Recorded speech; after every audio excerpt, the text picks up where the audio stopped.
on the edge. Oh, good lord. Wow, yeah. That was one of the most impressive. That was one of the most impressive. That was close. I thought the building was coming down. That was like a movie quality. That was close. That was the sound. That was like. That was diarrhea. Yeah. Like it just came out of nowhere. There was no warning. To the man. Oh, I am blockhead. It's because Rob's making history right now. This is happening. Yes, I am. Well, All right, everybody. Welcome to episode 8. 8 is a great number because it's actually my favorite number, my lucky number. I believe it's Kyle's as well. Is that true? Yeah, I was born on 10/28/1988. So lots of eights. that's a great numerological sequence. That was what I was Well, the gonna most say. important reason why we're here, guys, is we have Rob Grandchamp, a good friend of mine, actually an alumni, an owl from Westfield State. We're here in Westfield, Massachusetts today. He is not only one of my best friends, he is the owner of Ghilliepuck and Jitsu Gel. Did I say that right? Jiu-Jitsu gel. Jiu-Jitsu Gel. It's hard. It's a tongue twister, but they're taking off and they are our premium sponsors, by the way, as well. And we'll just welcome to the show. Thanks for making the drive, man. Yeah, man. Thanks for having me. Excited to be here. Like I said, a little bit of nostalgia coming back through this way. So it's been exciting thus far, and we're just getting started, man. Well, I want to jump off with a question for you. Obviously, this is a little bit more personal to me, Rob, but what was it like growing up in North Adams? It's hard to explain to other people that didn't grow up there because, I mean, I truly feel like that, like our friends were like family there. Like it was such a small community, even though it's like the biggest town in, I think, Massachusetts, if I'm not mistaken, or smallest city, whatever it is. Yeah, one of those. Yeah. It was such like a tight, like, community of like friends and stuff, and I mean, like, it was so interchangeable. There wasn't really that. It was kind of cliquey a little bit, but it wasn't that cliquey. Like everybody was interchangeable, and but yeah, we just had such a good time growing up. I mean, like the full, like, when you say, oh man, like we had a good growing up and stuff like that, like we would do everything together, as far as like playing hide and go seek downtown to getting into trouble, to doing stuff that I now get pissed when people do to me, and you know, all kinds of things. So no, it's we did it right. How long have you guys known each other? Oh God, it must have been, I don't know if it was elementary school or probably shortly after that, because you went to Brighton, right? Yep. So I went to Brighton. We went to separate elementary schools, but well, do you remember how we met? Because I think I remember how we met. Not the exact time though, but I remember where. I don't remember exactly how we met now. So I believe that I met you and your brother Chris at the Cody Center. Oh, because we started going to the Cody Center when we were probably like in like second grade. Right. It was right around the time that I met Ty, because you knew Ty as well. Yeah. And then that's when we kind of started hanging out a little bit. You were friends with Ty, and then we all went to middle school together, and it was a good group of people. Yeah, we had a good group in middle school. I know, it's amazing. I wish that a lot of those guys, I know we talk about it a lot, but I wish a lot of those guys like were still around and like, you know, but we still stay in touch on Facebook and all that. It's crazy how we stayed in touch in middle school too, because most people don't notice, but our middle school was broken up into like, what was it, Racketeers and Journeyers or something? Yeah, Juniors, something like that. Which was, it was different, Yeah, and so we only had half our friend group in one side, which was different lunch and stuff. So we didn't even get to see each other, and the other half was like outside in these like little portable huts and stuff. So it was a strange setup, but yeah, we all managed to stay pretty close. And then, you know, on the weekends that's where we really established the friendship. Yeah, it's pretty awesome. Well, and hold on, I want to learn about Rob. Yeah, all right, I want the listeners to learn about Rob, because he is our second interviewee here and one of our top sponsors. So, Rob, take us a little bit through your life so far. All right, you grew up in North Adams. Yeah. And then you went to school in Westfield. Yep. Upon graduation, went to college in Westfield. Yeah. And then after that, what happened? Right after college, I went into the Marine Corps from 2014 to 2018. Upon the Marine Corps, got out, met my wife while I was over in 29 Palms, California. Was with her the entirety of being in the Marine Corps. And then when I got out, I moved immediately to an apartment with her in New York, up in Germantown, which is Columbia County. Let's get more granular. How did you meet your now wife? Oh, Tinder. Yes. Yeah. Cinderella story. Cinderella story. You know, and it's about 6 p.m. now because we waited 4 hours for Kyle. But he's here now, and he looks great, and I love Yeah, that. I haven't been here in a little while, so it's not only are you our I guess I call you our first guest. Dave was the guys are saying Dave is our first official guest. Dave's a Blockhead Nation podcast team member, so he'll be coming back on the show. Absolutely.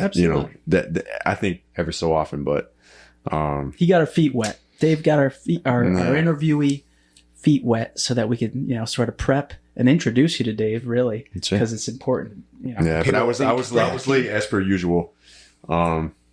It's just a want to tell everybody why? You thought you were going to get a grill? Who I am. What happened with the grill? I mean, I had a lot of errands to do today, man. Hey, it's true. I'm a 35-year-old adult. I got a lot of things I got to do. Yeah. Well, I'll just spoil this too. I'm a busy 35-year-old adult, man. Kyle wanted to pick up a grill because he thought it was free, and then realized that usually when there's a grill that says free on the side of the road, it's not that much of a grill. Contrary to that, though, I've gotten a free grill before, and it was really nice. So my hopes were high when I went. Yeah. What type of grill was it? Couldn't tell you. It was a piece of shit, is what it was. Love it. Oh my god! I'm just gonna buy one. Yeah, you can get decent deals on Facebook. Mid-season, they have some deals, maybe. Yeah. I'm a grill. I love the grill. Gotta have grill. So Rob, hold on a second. Now I knew about Ghilliepuck. Yeah. What's the jujitsu gel? Do you practice jujitsu? Do you do a little rolling? I attempt to. Yeah, for sure. How long have you been doing that for? Since December time frame. Yeah. Nice, man. Are you part of a gym and you're going in the belt system and all that? Yeah. Nice. I'm still a white belt. Still know absolutely nothing. Thought I knew what I was doing as far as wrestling. Just the frequency that we would wrestle on Saturday nights with the boys, and then fighting in the Marine Corps, wrestling and stuff with the boys, and then you get into an actual official kind of capacity where people know what they're doing, and you just realize that you're an idiot. Oh yeah. It's so technical, dude. Right? It's so technical. Yeah. You got to know what people are doing and think of your next move. Like Kyle, with boxing, right? Well, yeah. Well, so I mean, commonly we had a lot of jujitsu. There was a jujitsu section in the gym I was going to for a while. Now I'm just strictly in a boxing gym, but those guys know what's up, man. Jujitsu, I give you a lot of credit, man. Jujitsu is hard. It's really hard. I wouldn't do it. My knees couldn't do it. It's a lot of flexibility. Yeah, my knees are kind of fucked up, but zero flexibility. Yeah, it just which is also difficult and you kind of learn a different technique and a different style that fits you and stuff. So it's cool, man. Yeah, it's different. Yeah, because I also have bad knees, but I kind of grew up boxing and stuff like that too. So you did some boxing? Yeah. He had a couple fights. I was gonna did you train? Yeah. Nice, I boxed a good portion of my life. That's amazing. Yeah. My aunt was she won the right for women to box in the Olympics as amateurs. So from a young age, she kind of had me boxing. Are you Orthodox or Southpaw? Southpaw. Oh, you're Southpaw. All yeah. Right. I kind of want to throw on the gloves with you. No, I'll lose. He's every time Kyle says throw on the gloves, everybody's like, nah, dude. I don't want to do it. Well, that's cool, man. I mean, no, but I don't have the balls to do any rolling. I mean, I'll have my arm broken in a matter of 15 seconds probably by somebody. But yeah, man, it's cool to have you here. So it's cool. I'm getting to ask Rob these questions in real time because I've never met Rob. So this is really cool. And I know he's a good friend of Ryan's. So yeah, it's the first time that Rob's meeting Rudy and, Kyle, not through obviously just, conversations and through the social media and everything like that. So it's really great. And one thing that I really, and that's why it was so awesome that we got to go through this with Dave, because I really, without getting into the weeds, I want to get a little bit more granular, right? Like you said, I was in the Marines for 4 years and then I met my wife. Okay, well, what was it like? I know you were in Okinawa for a long time. You met some awesome guys. I met a lot of those guys. What was it about the Marines? What do you think that it did for you to kind of get you to the point where you are now as a father and a business owner and all these things that we kind of want to get into on a little bit more of a specific level? Yeah. Well, as you had stated before, growing up, punctuality was not my strong suit. No, it wasn't. We used to wait whatsoever. forever. Same. I blame my mother for that, and she's still to this day. We're spirit animals. She's still to this day embraces the lack of punctuality. Love you, Mom. But so kind of going to the Marine Corps, it definitely, it was something that I needed 100%. I'm the youngest, so as the youngest, you kind of get catered to a little bit as a child, and I was kind of aware of that. I was conscious that it was happening, and everything my mother kind of like pushed me away from, it was just kind of like the wet paint. So, obviously she really didn't want me to go. She didn't want me to play football growing up because she said it was too dangerous. So my brain's like, oh, Marine Corps. And then you up 1,000 notches. She was very nervous when you enlisted. I remember that. Yeah. A little rebel. Yeah. And then, so in the Marine Corps, I started off in the communications the department of it, which was over in 29 Palms, where I met Jane Marie. I wanted to actually, let me rewind a little bit. When I was in Westfield, I wanted to go Special Forces, the Army. So I enlisted in the Army program where I thought I was going to go the 18 X-ray route and stuff like that. Upon graduation, so I did. I swore in. So I didn't enlist. I swore in, and I was going to go to the reserves, then try to go active. I don't know how that whole process works because recruiters lie to you always. So you heard it first. Right. You're in. So have That's fun. all that matters. Have fun. You're probably not doing what you think you're going to do, but enjoy. So I wanted to go Special Forces. So I was in the Army Reserves for a little bit. Never left for boot camp, or their basic training rather. And then my roommate and I were. He actually went to the Army Reserves. Casty. Yep. You met him. He was my roommate for all 4 years. Shout out to Cassidy. Yeah. Thank you for your service. Him and I were watching, I think, Surviving the Cut, and they had Marine Recon on there. I'm like, dude, that looks badass. I hate the water. I don't know what enticed me about that. They did a good job editing. Maybe it was the background music or something. Petrified of deep, dark water, and I was in it a decent amount. Yeah. So sounds terrifying. I hate the water is terrifying to me. it's awful. That's one of the things, though. Yeah. I mean, you got to do that, right? You got to put yourself through that little, that thing that you're scared of, maybe. And it's going to just make you better. In real life application, it's going to be it's going to be the ocean. Yeah. You know what I mean? Yeah. Which is like just completely out of your it's element. easy like not to be afraid of like a pool. It's like just like the bottom doesn't have creepy animals waiting for you. Or seaweed. Yeah. Everybody hates seaweed. Jellyfish bite your nutsack. Yeah. Ran into quite a few school of jellyfish. Yep. You zapped? How does that feel? I've never been. It's just like a sting. Like it's not like a zap like electricity. It's just like you're like 5 minutes later, your arm is on fire. You're like, oh, and it's just like, it leaves like a print where it stung. Yeah. In Thailand, I actually swam directly through a school of jellyfish because I was one of the slowest runners, and everybody saw the school. So we did like a run, swim, run, and they all went around it, and I was trying to catch up to them. So I just swam, quickest path to A to B is. Yeah. I was like, I don't know why they went that way. I'm going this way. Right through an entire school of jellyfish. It was awful. Yeah. You must get tagged up. It's amazing you didn't drown. Oh yeah. It wasn't fun at all. And again, you don't really realize it. It just kind of feels like jelly. And then you're getting out of the water and you're like, that burns. And now your arm, and it's, I don't know. They weren't like crazy. I don't know. There's different types of jellyfish, obviously, that are more poisonous or whatever, however that works, venomous. Than others, so it wasn't awful. It wasn't fun by any stretch. I'm not swimming through another school of jellyfish. Anytime soon. Lesson learned. Lesson learned. Yeah. No, but so we know that you weren't punctual growing up. Spent hours upon hours waiting outside Just want your to house. emphasize that. Of course, people just think like intrinsically or whatever that obviously you go to the military, you fold your clothes, like you see the movies or whatever. Right. It's going to make you more punctual. But was there anything like specific that like it really did for you? Was it like the first year right off the bat it kind of clicked? Like where did it click? Where it was like, hey, like I'm really got to be a little bit more like this is important, and it's going to kind of spill over into my regular life as well. Yeah. So upon going to switching over from Army to Marine Corps. Yep. I got a conditional release. So then I went to boot camp. they force it into you pretty well to be punctual. Otherwise, you get smoked. The run, yeah, run. They bring you out to the sand pit and have you do IT. What's that? I think it stands for intensive training or something like that. I have no. Sounds awful. It's not fun. It's just people screaming at you while you're sweating, getting covered in sand.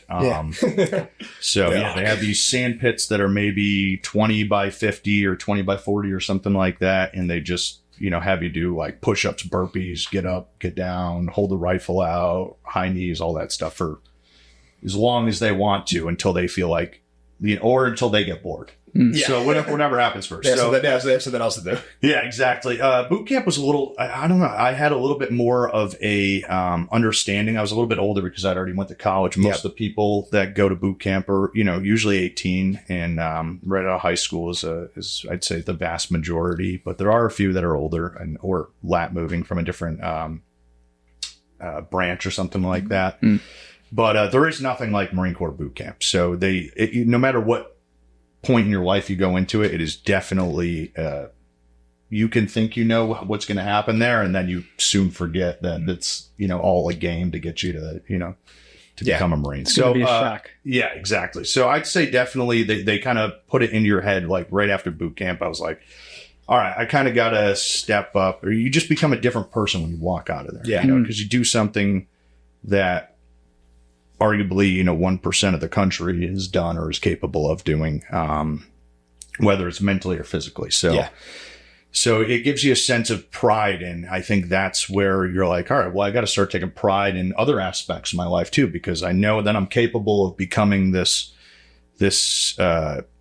soldier. Right. Marine. Soldiers or Army, just for clarification. Do you think they, here we go. do you think that they like brainwash you? And you have to in order to get somebody to I guess think that, hey, this is a good idea to run towards gunfire. Right. Yeah. Right. A little bit of that. But yeah, that's kind of boot camp, and there is definitely. So I'm sorry to interrupt you, but what did you do specifically in the Marines? Yeah, so I was the communication chief for recon. Oh, that's awesome. Yeah. So that's important. Yeah, it's not bad. Communications is very important. Without communications, there can't be. Yeah, like the missions will break down. You got to obviously communicate in a certain way tactically. Hunting just got tactical. Oh, look at it. You heard that plug. Okay, so now I don't want to hung up on it. Obviously, that is has shaped him. It's going to shape you in a certain way. And you know what? I really wanted to ask this first of you. As somebody who's now doing all these awesome things that we're going to get into, you've always been somebody who's a creative, right? Yeah. So you're a good artist. You play music, and like I feel like a lot of people who are more creative, not everybody, but a lot of people like Rudy as well. Sometimes they're like they think in a different way, so sometimes they're not as organized with other stuff. Is that safe to say? Yeah. And it's cool to have that mixture of what creativity. makes you say that, huh? Because you said on the podcast you're not that organized. Not organized because we just cleaned this place before. I'm just kidding. So take us through that a little bit, because it was really cool hearing Dave last week, and we're going to post that episode soon, guys, about his creativity and what got him into what he likes to do with like radio and tech and these different things. So like, where did you kind of find out about your creativity and those juices that led to art and then music? Obviously, I think through your dad a lot. Yeah. Shout out to Opie. Yeah, OPG. I agree. I think the creativity, I feel like use a different hemisphere of the brain. So it allows us to see things possibly in a way that maybe somebody who's very black, white, front, back kind of thing. Personality, yeah. Right. Very linear, I guess, they're able to see. So yeah, just maybe perspective like on things. I think that's kind of where art comes in, whether it's music or whatever. It is something you have to work on, but I was definitely born with not a great talent, but definitely different than the average, I guess, as far as drawing ability, ability to write music. So whether it's more emotional, I think I was born more emotional than. Yeah, but it's a skill. I was going to say, and I don't know, yeah, correct me if I'm wrong, but for me, for instance, like writing music and lyrics and then putting, a melody that fits to it, it's therapy in a sense. So from an emotional standpoint, like that's why I don't have fucking breakdowns, because I can go write a song about, the shit that I'm going through. Right? Or you can draw a picture about it. Right. Right.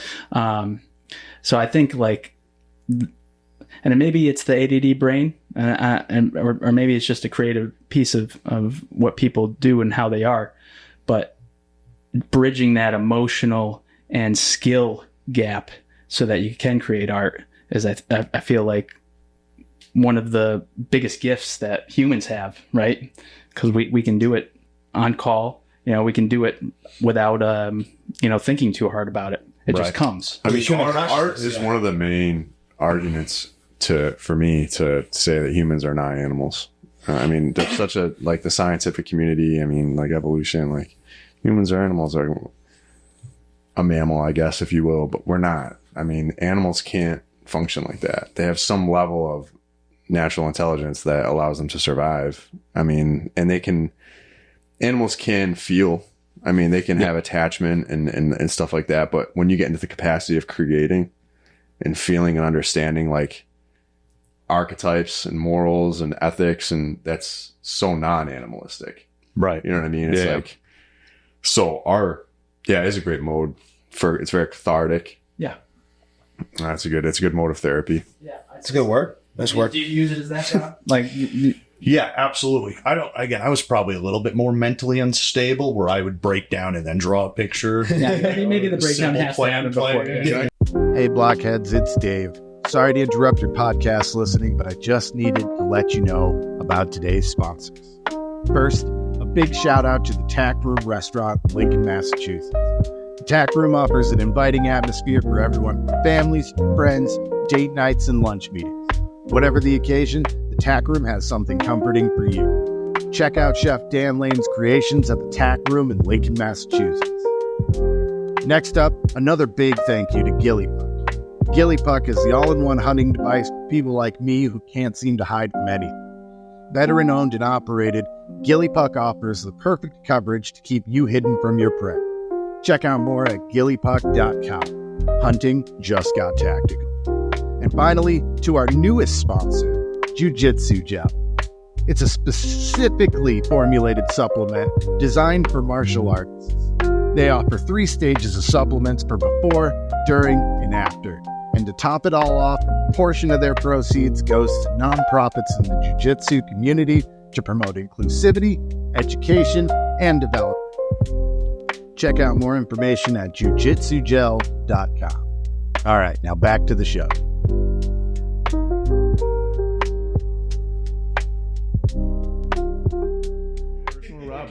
Whoops. Yeah, you can get as personal as you want. My chin just brushed the mic. Yeah. Keep Sorry, those Dave. whiskers intact, man. A little scruffy today. Do you, I don't know what, like, how long were you in the Marines for? 4 years. That's what I figured, the average is 4 years. Like, do you feel like you have, I mean, do you have, like, PTSD? Did you see some shit? Did you go through some shit? Yeah, so we never went into combat zone. It was just the timing that we were in. Yeah, that's not like, I mean, it's not a bad thing. I mean, it doesn't, for me, I have such a respect for people who serve, because you're agreeable to risk your life. Right. I mean, it's just, you're putting yourself in another country that's foreign where there's terrorists, and the threat is so high. I mean, it doesn't at all detract. Any position in the military for me has highest honor. It's like, but that's great. That's a blessing that you made it through doing your job and helping your brothers and sisters, and you kind of came out unscathed. I don't know to what extent, but no, it's definitely. I feel like anybody who goes in, you kind of lose a little bit of something. I mean, there's definitely more veteran suicide now than there is during wartime, and I think because you know people, you get close to them who may have gotten hurt, or that's another thing too. That's another thing with humans. We form attachment, and it's just it's very deep. So right. Yeah. I mean, you're bonding with somebody on a level that's never been even, you didn't realize was possible. Like, I mean, you're going through the worst shit possible with these guys. Like, it's probably the deepest bonding that can exist, I think, Yeah. between people, honestly. Absolutely. It really is. Yeah. And then, I think sports can kind of come close and like, you know, a fight gym or like whatever, but like, yeah, absolutely. you know, other things, anything, you know, but yeah, for serving in the military, it's probably the deepest bond you can form. Yeah, it definitely You is. gotta trust. You gotta trust one another with your life, right? Yeah. I think the things things get as deep as they possibly can get when like things get as real as they can get in wartime situations, or that level of like some real intensity shit is as real as things could get. You know, I always say about like politically and stuff like that, and I'm not going to dive down a rabbit hole, but like there's so many people who, you know, will say things against the military or against the police or whatever, but they'll be the first people, you know, running up on to the top of the hill if shit hits the fan. And that's when you find out or the most about run into the station. But that's when you find out the most about people, and you can't, with what Rob went through with a lot of his, you know, brothers and sisters, and, you know, I know, you know, we don't need to turn down a sad route, but I know that, you know, Rob has had, you know, the effects from the training and other things that he's been through the military, that it's affected him. Like you said, you lose a piece of yourself, I think, because you give it to the military and those people there, and you know, lost people that were close to you, right? Yeah. I lost quite a few people, especially being out too. Every year, it's just a different phone call. You know, you find someone's taken their life, and you know, people are like, you know, not all of them were combat veterans and stuff like that too. And part of it's like, you know, you do give this part of your brain and your heart and your soul to like your country, right? Especially when you find your country's kind of turned its back on you a little bit. But we can go down that after. But, you know, you do give all this to your country, and you are prepared. You do sign a will. You are prepared to die for your country. And then you get there and you expect when you come home that things are going to pick up exactly where you left off, but it doesn't. The world keeps spinning. And then you come home and you're like, hey, man, like, you know, when you and Hayden and all the guys, you know, I came home like prepared to do that, but you guys already moved past that. Yep. You know, so I'm coming home. That phase of like in our 20s where we kind of had that little from 22 to 26. Don't lie to yourself, man. This cat did not move fast. He's I mean, that song comes on, I'll drop down on my knee right now. I will pop this energy drink and then a water and then a Pedialyte, then take a nap and then go out for dinner. They used to go to sleep by 10 p.m. They used to get after it, and then they would take a half an hour out of their shenanigans to just make a video to send it to me to be like, you're a piece of shit for not being here. And then I pound a few more beers and they'd be like, you're a pussy. The song really does go. Yeah, it's so funny, man. It's the energy was pretty wild, man. That was very much mixing with Brendan Cordana and all them. Yeah, we have Brendan's the worst accuser of it, but the worst. It's so funny the amount of shit we would give people, especially Kyle. Like he would just go into like, we would know he was checking his phone, but he just wouldn't answer us, and we would just send him all these aggressive videos about how much of a bitch he is for not being there. You know, so you know, we wait for Kyle, and you know, he ends up showing up, and that's funny. It's been a pleasure working with Kyle throughout this. Throughout life. Throughout life. Yeah, you know, we've known each other. Thanks, Rudy. Thank you, Rudy. But it's also, it's like, and I think in the military too, Rob, like being creative just helps you connect with people. It helps you at your job and just be better, you know, moving forward. But I think that's where humans, to kind of bring a full circle, become like almost like superhuman, because when they mix creativity with like conscientiousness and like actually like discipline, and you match those two things together, you become a business owner and you do those things. Which is next? Are we going there? Because I want to get into that next piece. So you met your wife after the military, right? Yeah. And now you're working in some capacity. What are you doing in civilian life? Yeah, so I still work full time for Metro North Railroad as a radio maintainer. Mm-hmm. It's not something I've taken passion in. It's just something I found myself pays in. The bills. And that's it. It pays the bills. I'm mediocre at it, and you know, so modest, man. I love that. I love humble people. But I love it. So another thing, but like, I really wanted to, give a shout out to Robin and Opie, because growing up, right? Rob has, actually, there's a few things that I don't want to skip over before we get into the business stuff. Is that first off, your parents are awesome. You know, I look at them as like a second parents. You know, I know I can always turn to them if I needed to, and I love them to death. And you know, Rob grew up in which we're going to actually stay at tonight. Yeah. He grew up in this, like, you know, his parents worked their asses off. You know, had a really nice house, especially for our area. You know, just had the space, and Opie took care of the pool and manicured the lawn, and they would spend obviously whatever money they had on like snacks for everybody just to host the party and the pool party, and, you know, kind of taking the responsibility of all those kids. And it's looking back now and seeing that my friends have kids, having all those kids and stuff at your house is a huge responsibility, right? To host and stuff like that and do that for people. And I just wanted to say on here just publicly how much I appreciated them and how much that just shaped my childhood. And it was a place for me to connect with more people and meet more friends, right? Now, going back to your house and how awesome it was and the parties you used to have, you know, from being in middle school to all the way to high school. And, you know, we started actually partying a little bit harder. Like, I just wanted you to talk a little bit about like your parents growing up there, but also I know that you know, and I knew them very well as well. Like, you had a lot of foster siblings growing up. Like, what was it like dealing with that? Because there was a lot of ups and downs. I mean, obviously that was going back to your parents being awesome people. That was a huge burden that they took on, but also I think it made them, you know, stronger, more compassionate people to be able to go through that. So like, what did like having the, you know, all the siblings, you know, how many did you have? And like, kind of what did that do for, you know, for you and, you know, just, Yeah.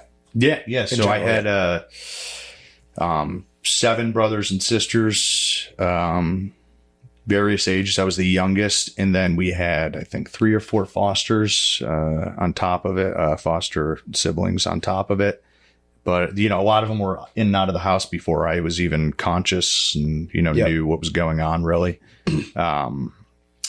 But yeah, a lot of it was, there was a lot of drama growing up. A lot of them didn't come from like great homes and great backgrounds. So, there was, even though we all kind of grew up the same, you know, it's still tough for a child, I'm sure, to realize like it's not their real parents. This isn't their real home. So absolutely. I work in that system, unfortunately. Yeah. So, right. So just the psychological effect on their part, and then being, you know, exposed to, drugs and alcohol while they're in the womb and stuff, you know, it also takes a toll. So my parents definitely had a very rough, I don't even know, 20 years where it was just constant battles with these people. And I didn't realize it until like I got out, and I'm like, wow, like they never quit and they still reach out to them. And it's just like, no matter how many times the police would show up at the house or something like that, something would go down, somebody would get arrested or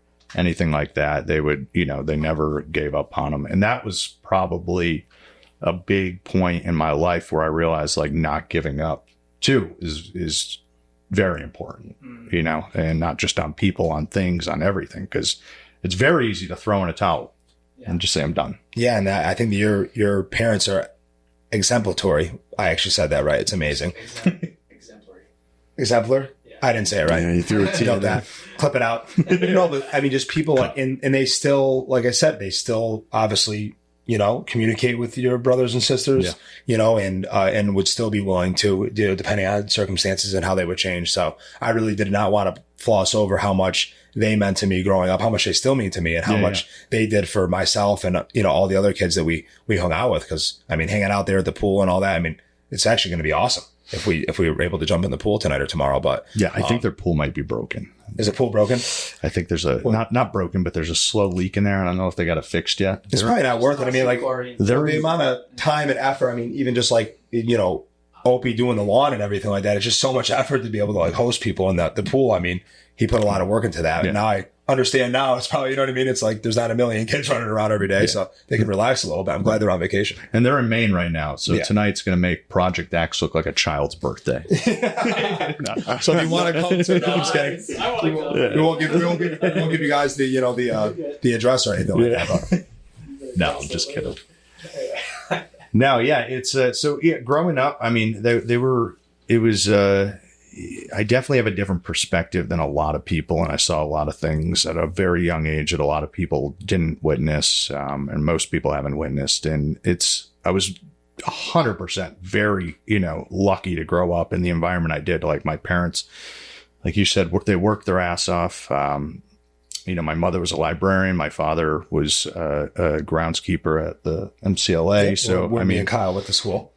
Yeah, my father was out there. He'd get, I still don't understand how somebody is that happy, but that guy would get home from a 10-hour work day, 12-hour work day, and then he'd go and work around the yard and just with a smile on his face. And the yard was always perfectly manicured, and he just loved doing it. He kind of has that artistic side too. Like I think he uses that in landscaping. Right, but obviously absolutely. He's a great musician as well. Yes. So let's not lose by that. And obviously he's been a huge, sorry, Dave, hit the mic.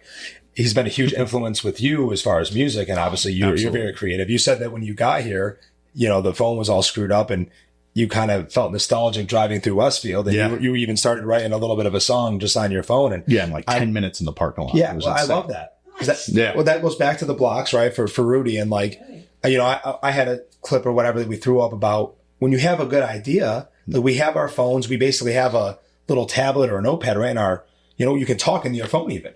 Just, if you have a creative idea or whatever, write it down, especially if it pertains to things that either is your profession or that you're just passionate about. And I know that you still love, writing music as does Rudy. And it's really cool that you were, you shared that with me on the way in. And that goes back to the creativity and all those other things that have kind of shaped you to the person you are today. Yeah. And unfortunately, kind of going back to like a little bit of the Marine Corps, I had a TBI before I got out. So I had a pretty decent brain injury where I had memory loss and stuff like that. So I've forgotten a lot of stuff. Yeah. And, more on the short term scale, but I definitely have forgotten a lot of there's just a lot of missing pieces throughout the years and stuff that a lot of people remember that I don't. And so in like driving through here, it was like I forgot about all of this stuff. And when I was driving through, it was just like flashcards in my brain. It was incredible. Like, what do you see specifically? We talked about it earlier, Donny. We're not going to talk Cut. about this right now. No, but you saw you worked at the liquor store. You saw, Well, to be clear, I didn't work there. My roommates worked there. I drank there. Yeah. That's awesome. Also, I remember going there because that's where we right got next door there. So it's that's right. Did you ever go to the bar? What's the bar? Go for it, Kyle. What's the bar across the street? Rallies. Oh, Rallies. Thank you. I might have a TBI too. I can't remember. The Hootenanny down at Rallies. We're going to Hootenanny. The Hootenanny. Oh, yeah. Our big watering holes were the Whip, and then Shenanigans. I don't know if that place is even still operating. Tommy D's. Shenanigans, man. That's just an awesome for a bar. Tommy D's when I was freshman, sophomore year and had my fake ID days. There I go, incriminating myself on camera. Still got one that too. Three views. Yeah. We'll roll the dice. No. 5 views, us 5 in the room. Oh yeah. And then, I bounced at Shenanigans for a while and that was fun. That was, that's awesome. Yeah. That was a different, there's a funny story how I started bouncing there. I got fired from a self-serving yogurt parlor. So I was a supervisor. I was watching people watch people make their own ice cream. So my job was pretty pointless. Yeah.